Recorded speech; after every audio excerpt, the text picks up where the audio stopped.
Hey folks, I'm Becky with Enduring Finances. Welcome to my channel. Today we are taking a look at my net worth breakdown for the month of December 2024. So without further ado, let's jump into it and see how my budget and my investing accounts impacted my net worth.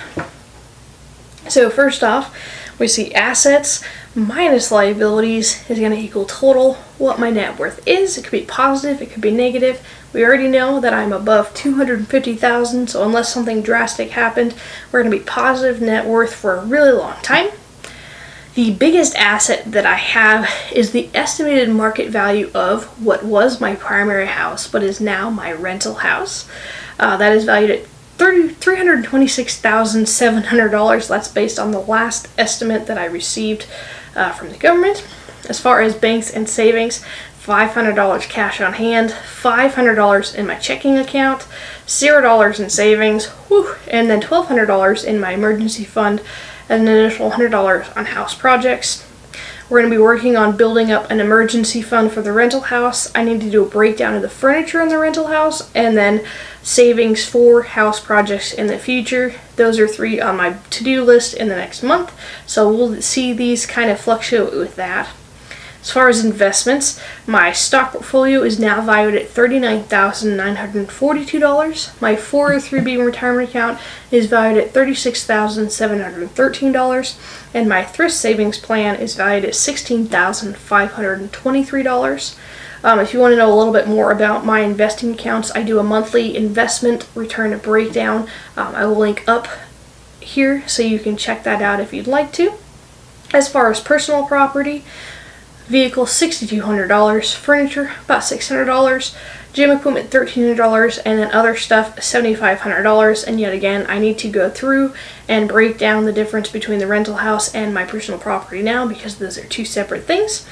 But between all of this, it brings my total assets to $437,777. So 437,777. As far as liabilities, the only liability that I have, which is what I owe, is the mortgage remaining on the rental house, which still owe $180,414. We are getting close to owing less than $180,000 on it. Little milestones are really important to me. I don't have any other debt, so that drops down to total liabilities as well. So we can see down at the bottom, total assets, $437,770. Total liabilities, $180,414, bringing a positive net worth of $257,363. Because markets and investments went down this month, I saw a decrease of 0.55% in my net worth value. And that is with paying off some of the mortgage. So decrease in liability, but also decrease in assets to bring that there. Overall, it's been a fantastic year and a fantastic month for myself. Let's kind of take a broad overview approach to how my net worth has transitioned over the few years. I've been tracking it for a little bit. This is kind of a mess, so don't judge the spreadsheet here. But what we're looking at is this number right here. This is what we're ending the year of 2024 with my net worth, positive $257,000. We ended 2023 at $222,000, so we saw an increase of over $30,000 in gain, mostly from the rental house and from net worth and from investment returns there.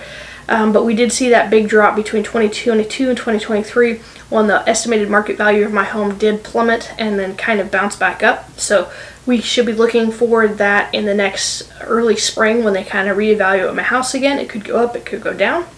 But we can see that really when I got out of the military, my net worth was about $36,000 there, and has slowly been increasing until 2020 when I purchased my house, and then it jumped up a big amount and has been slowly increasing there. So I'm going to wrap up this video here. I'm really happy with how my net worth has responded this last year and in December. Even though investment accounts went down a little bit, we are still moving forward with that. Coming into January 2025, my fiance and I are going to be merging our finances together slowly. So our net worth will slowly be impacted by the time we get married in June. So that'll be a big update as liabilities and assets and everything is going to get a little bit jumbled, but we're going to figure it out together, and we'll see how that kind of rocks the boat from going single to married with a daughter. So I'm going to leave it here, and I will check in with you next time when I break down my individual dividend portfolio and all the dividends that make that up. So until next time, bye folks.